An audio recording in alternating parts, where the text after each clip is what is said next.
Hello friends, welcome to our YouTube channel JK quick learning. आज हम इस video में राइट टू फ्रीडम के लास्ट आर्टिकल को समझेंगे, आर्टिकल 22, जो कि बहुत ही ज्यादा इंपॉर्टेंट है। अभी तक हमने राइट टू फ्रीडम के 4 आर्टिकल्स को समझा है, article 19, article 20, 21 and 21A। I hope कि वो चारों आपको अच्छे से समझ में आए होंगे। अगर अभी तक हमारे चैनल को सब्सक्राइब नहीं किया है तो चैनल को सब्सक्राइब करिएगा, और अगर वीडियो हेल्पफुल लगेगी तो वीडियो को भी शेयर करिएगा। तो चलिए आज की क्लास की हम शुरुआत करते हैं। आज हम पढ़ेंगे आर्टिकल 22 को।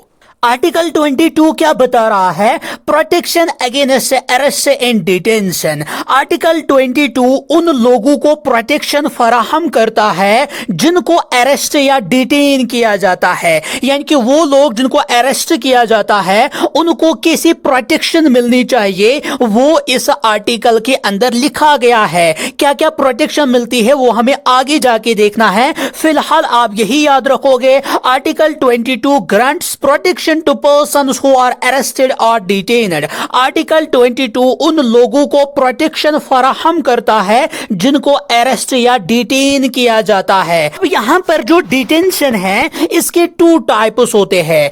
एक है पुनिटिव डिटेंशन, दूसरा है प्रिवेंटिव डिटेंशन। दोनों को आप अच्छे से समझोगे, ये डिटेंशन के 2 टाइप्स है। यहां पर सबसे पहले हम समझेंगे कि पुनिटिव डिटेंशन का मतलब क्या है। पुनिटिव डिटेंशन का मकसद है कि अगर किसी इंसान ने कोई क्राइम किया हो और अदालत ने भी उसको सजा दी होगी तो उसको कहते हैं पुनिटिव डिटेंशन। यानी कि एक इंसान को पुनिश किया जाता है जब उसने कोई क्राइम किया होता है, तब जाके उसको सजा मिलती है यहां पर। लेकिन प्रिवेंटिव डिटेंशन के अंदर ऐसा नहीं होता है। प्रिवेंटिव डिटेंशन का मतलब क्या है? प्रिवेंटिव डिटेंशन का मतलब है किसी इंसान को शक के बिना पर अरेस्ट किया जाएगा कि ये जो इंसान है ये गलत काम करने जा रहा है। अगर इसका शक होगा तो उसको उसके बिना पर अरेस्ट किया जाएगा। ये काफी खतरनाक कानून है। दुनिया के किसी भी कंट्री के अंदर लगभग ये वाला कानून नहीं है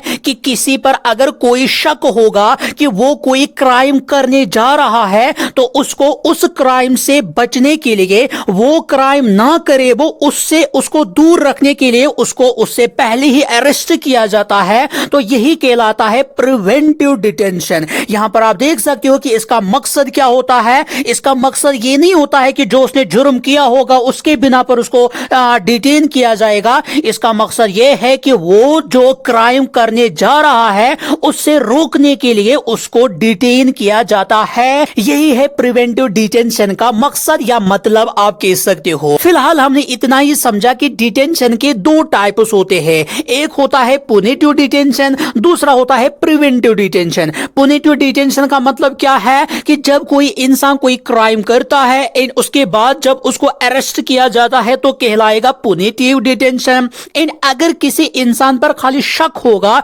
उसने वो गुनाह किया नहीं होगा, खाली शक के बिना पर अगर उसको अरेस्ट किया जाता है तो वो कहलाएगा प्रिवेंटिव डिटेंशन। यानी कि वो जुर्म करने से पहले ही अगर उसको अरेस्ट किया जाता है ताकि वो गुनाह ना करे, वो जुर्म ना करे जो वो करने जा रहा था, उसे कहते हैं प्रिवेंटिव डिटेंशन। आई होप कि दोनों आपको समझ में आए होंगे। अब यहां पर किस टाइप की प्रोटेक्शन मिलती है, अभी तो प्रोटेक्शन का जिक्र हुआ ही नहीं। किस टाइप के प्रोटेक्शन हमें इस आर्टिकल 22 के अंदर मिलते हैं वो अब हम समझेंगे। यहां पर आप देख सकते हो कि आर्टिकल 22 के 2 पार्ट्स है। पहला जो पार्ट है वो यहां पर ऑर्डिनरी लॉज की बात करता है, एंड जो दूसरा पार्ट है वो प्रिवेंटिव डिटेंशन लॉज की बात करता है। दैट मींस प्रिवेंटिव डिटेंशन का मतलब क्या है कि यहां पर अलग हिस्सा ही रखा गया है आर्टिकल 22 के अंदर, जो खाली इसकी बात करता है कि कैसे एक इंसान को शक के बिना पर यहां पर अरेस्ट किया जा सकता है या डिटेन किया जा सकता है। तो उसके बाद यहां पर इन दोनों पार्ट्स को हम समझेंगे। दोनों पार्ट्स के अंदर कौन कौन सी चीजें लिखी गई है इनको समझना बहुत ही ज्यादा इंपॉर्टेंट है। तो सबसे पहले हम यहां पर फर्स्ट पार्ट को समझेंगे। फर्स्ट पार्ट का मतलब क्या है? आर्टिकल 22 का पार्ट फर्स्ट हर एक उस इंसान को कुछ हक दे देता है जिसको अरेस्ट किया जाता है। कौन कौन से हक दिए जाते हैं ये बहुत ही अच्छे, बहुत ही इंटरेस्टिंग है, आराम से समझना। क्या आर्टिकल 22 का पार्ट फर्स्ट जो है ये उस इंसान को कुछ हक दे देता है यहां पर जिसको अरेस्ट किया जाता है। क्या क्या हक देता है? 4 हक उसको मिलते हैं। सबसे पहला हक ये है right to be informed of the grounds of the arrest, यानी कि उस शख्स को जिसको आप अरेस्ट कर रहे हो उसको पता होना चाहिए कि मुझे किस चीज के बिना पर अरेस्ट किया जा रहा है, यानी कि मैंने कौन सी गुनाह की है जिसकी वजह से मुझे यहां पर अरेस्ट किया जा रहा है। यह है पहली चीज, ये उस इंसान को पता होनी चाहिए जिसको आप अरेस्ट करने जा रहे होगे, उसको पहले बताना पड़ेगा आपको किस जुर्म के बिना पर इस टाइम हम अरेस्ट करने जा रहे हैं। इन दूसरी चीज, दूसरा हक क्या दिया गया है इस पार्ट ए के अंदर? Right to consult and be defended by a legal practitioner. आपको हक दिया गया है कि आप एक लीगल प्रैक्टिशनर यहां पर रख सकते हो अपने लिए, यानी कि यूजुअली आप लॉयर रख सकते हो खुद के लिए जो आपके केस को डिफेंड कर सके कि इसने ये जो गुनाह है ये इसने किया नहीं, यानी कि जो आपकी बातें जो है जो वो कोर्ट के अंदर बयान कर सके वो भी आपको रखने का हक यहां पर दिया जाता है। एंड उसके बाद तीसरा राइट बहुत ही इंपॉर्टेंट है। इसमें क्या बताया गया है कि अगर आपको अरेस्ट किया जाता है तो 24 घंटे के अंदर ही आपको जज के सामने प्रोड्यूस किया जाएगा एंड उसके अंदर होगा आपका जर्नी टाइम भी। फॉर एग्जांपल अगर सोनमर्ग में किसी बंदे को अरेस्ट किया गया है एंड उसको श्रीनगर के अंदर कोर्ट में जज के सामने पेश करना है तो 24 घंटे के अंदर अंदर ही उसको जज के सामने पेश करना है। ये नहीं कि थाने के अंदर ही 24 घंटे हो जाएंगे, उसके बाद 24 घंटे के बाद आप थाने से निकलोगे, उसके बाद इस सफर में आपको 3-4 घंटे और लग जाएंगे। नहीं, आपको ये जो सफर में 2-3 घंटे लग जाएंगे।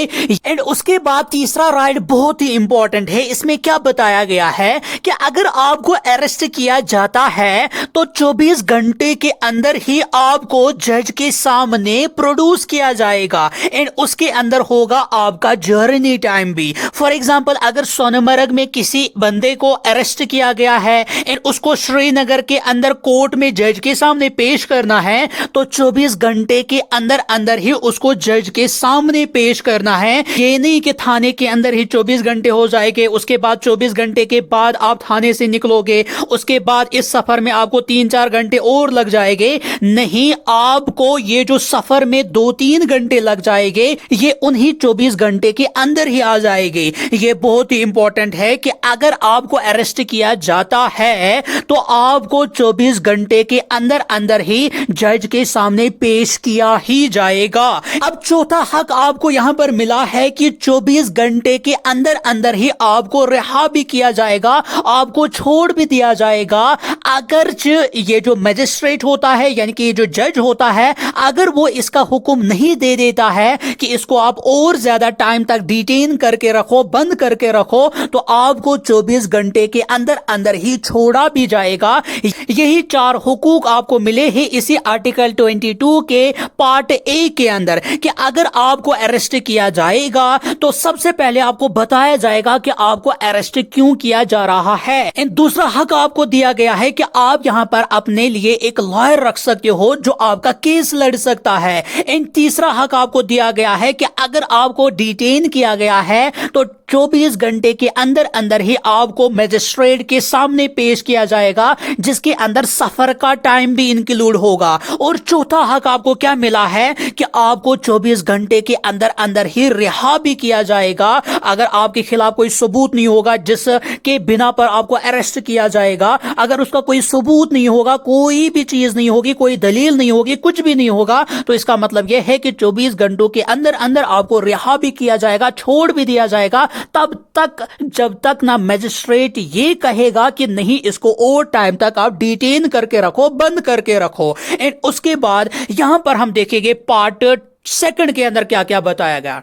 आर्टिकल 22 के पार्ट सेकंड के अंदर उन लोगों को प्रोटेक्ट किया जाता है जिनको अरेस्ट किया जाता है अंडर प्रिवेंटिव डिटेंशन लॉज के तहत। जिनको यहां पर शक के बिना पर अरेस्ट किया जाता है उनको भी यहां पर आर्टिकल 22 प्रोटेक्ट करता है, उनको भी आर्टिकल 22 के अंदर प्रोटेक्शन मिलती है। एंड वो कौन कौन सी प्रोटेक्शन इनको मिलती है अब वो हम समझेंगे। तो प्रिवेंटिव डिटेंशन के तहत अगर आपको डिटेन किया जाता है, अगर आपको शक के बिना पर अरेस्ट किया जाएगा तो आपको मैक्सिमम 3 मंथ्स तक जेल में रखा जाएगा।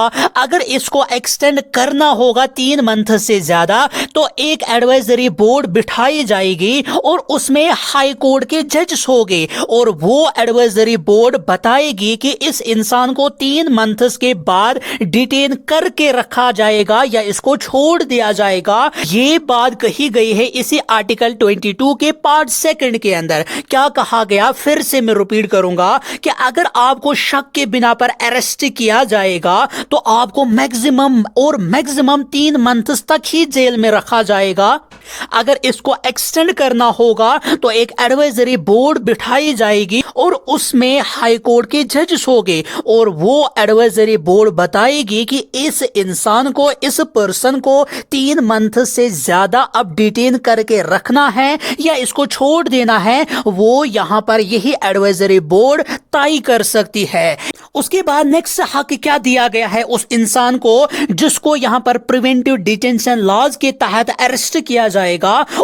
उसको भी बताया जाएगा कि आपको किन वजूहात के बिना पर डिटेन किया गया है। ये उस इंसान से बताया जाएगा कि आपको हमने क्यों डिटेन किया है। तो ये बात आप याद रखोगे इसके बारे में। और साथ ही साथ इस पर्सन को यह चांस भी दिया जाएगा कि आप प्रिवेंटिव डिटेंशन के अगेंस्ट रिप्रेजेंटेशन दे सकते हो। यानी कि आप ये कह भी सकते हो कि मुझे जो डिटेन किया गया है ये तो गलत किया गया है, ये तो मैंने किया ही नहीं है, ये जो इल्जाम मुझ पर लगाया गया है ये भी तो गलत है, जो शक है मुझ पर ये तो गलत है। यहां पर एडवाइजरी बोर्ड ये देखेगी, आपकी जो रिप्रेजेंटेशन होगी इसको देखा जाएगा एडवाइजरी बोर्ड की तरफ से। उसके बाद उसी के अकॉर्डिंग आपको यहां पर रिहा भी किया जा सकता है। अब यहां पर नेक्स्ट चीज हम देखेंगे, ये जो प्रिवेंटिव डिटेंशन लॉज होते हैं इनको कौन बना सकते हैं। आप याद रखोगे कि प्रिवेंटिव डिटेंशन लॉज को पार्लियामेंट भी बना सकती है और हर स्टेट के अपने अपने स्टेट लेजिस्लेचर भी बना सकते हैं। ये दोनों के दोनों इन प्रिवेंटिव डिटेंशन लॉज को बना सकते हो। बट अगर वो लॉज डिफेंस फॉरेन अफेयर्स के रिलेटेड हो गए तो उस केस में लॉ खाली पार्लियामेंट बना सकती है।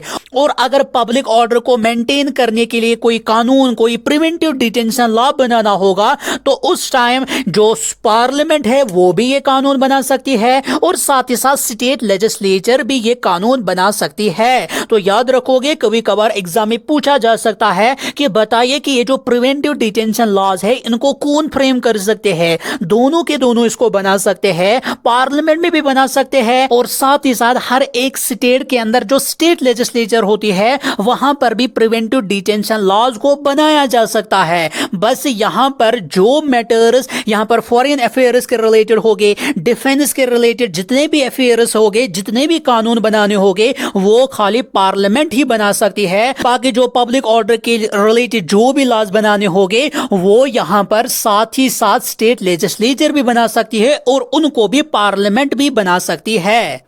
अब यहां पर हम कुछ लॉज देखते हैं, वो प्रिवेंटिव डिटेंशन लॉज जो अभी तक पार्लियामेंट की तरफ से बनाए गए हैं। मैंने सबको यहां पर मेंशन नहीं किया है, कुछ लॉज मैंने यहां पर रखे हैं। सबसे पहला मैंने लिखा है यहां पर प्रिवेंटिव डिटेंशन एक्ट, जिसको 1950 में लाया गया था लेकिन इसको एक्सपायर किया जाता है 1969 में। ये एक्सपायर हो जाता है, यानी कि आज ये इफेक्टिव नहीं है, आज ये एक्टिव नहीं है। उसके बाद नया एक और प्रिवेंटिव डिटेंशन लॉ बनाया जाता है पार्लियामेंट की ही जानिब से प्रिवेंशन ऑफ टेररिज्म एक्ट, जिसको पोटा एक्ट कहा जाता है, एंड इसको भी रिपील किया जाता है 2004 में। और इन प्रिवेंटिव डिटेंशन लॉज का जो एक्टिव लॉ है आजकल, जो कि काफी ज्यादा न्यूज में भी होता है, वो होता है UAPA, यानी कि अनलॉफुल एक्टिविटीज प्रिवेंशन एक्ट, जिसको 1967 में लाया जाता है। एंड इसको वक्त के साथ साथ चेंजेस भी की गई है। तो अलग अलग पार्टीज की गवर्नमेंट यहां पर थी, उनकी तरफ से अलग अलग टाइम पर अलग अलग बदलाव इसके अंदर लाए गए थे, एंड ये आज भी इफेक्टिव है। आप अपने डेली लाइफ में सुनते होंगे कि उसको UAPA के तहत उसको अरेस्ट किया गया है, उस बंदे को UAPA के तहत 2 साल की सजा हो चुकी है। ये सारा कुछ आपने देखा होगा, पर्टिकुलरली हमारे JNK रीजन के अंदर। ये तो आपने ओबियसली कभी ना कभी न्यूज में देखा ही होगा। अब इसके अंदर कब कब बदलाव लाया गया है, 2004, 2008, 12 एंड 2019, ये चीजें आपको याद रखने की जरूरत नहीं है। कौन कौन सा प्रिवेंटिव डिटेंशन लॉ आज तक लाया गया है, इसके बारे में कोई भी क्वेश्चन एग्जाम में नहीं पूछा जाएगा। लेकिन इसके बगैर जो भी मैंने आपको पढ़ाया, हर एक पॉइंट आपके लिए इंपॉर्टेंट है, किसी न किसी में तो क्वेश्चन पूछा ही जाता है। आई होप कि ये सारी चीजें आपको समझ में आई होगी। आर्टिकल 22 आपने अच्छे से समझा होगा। तो इसी आर्टिकल के साथ हमारे फंडामेंटल राइट्स का ये दूसरा राइट भी खत्म हो जाता है, राइट टू फ्रीडम, जिसके अंदर हमने 5 आर्टिकल्स पढ़े, article 19, 20, 21, 21A and article 22। Next class के अंदर हम पढ़ेंगे नए राइट के बारे में, राइट अगेंस्ट एक्सप्लॉइटेशन, जिसके अंदर हमें खाली 2 आर्टिकल्स पढ़ने हैं। तो वो जो दोनों के दोनों आर्टिकल्स है, उनको हम एक ही वीडियो के अंदर देखेंगे। तो नेक्स्ट वीडियो के अंदर हमारा नेक्स्ट राइट भी खत्म हो जाएगा, right against exploitation. I hope कि ये वाला आर्टिकल आपको समझ में आया होगा। अगर कहीं पर भी कोई कंफ्यूजन रहा होगा इस आर्टिकल में से, तो आप मुझे कमेंट्स में बता सकते हो, वहां पर भी मैं आपको रिप्लाई देने की कोशिश करूंगा। उस कंसेप्ट को हम क्लियर करेंगे, या तो हम नेक्स्ट वीडियो के अंदर उसको हम फिर से डिस्कस करेंगे। अगर वीडियो हेल्पफुल लगी है तो अपने दोस्तों के साथ इस वीडियो को शेयर करेगा।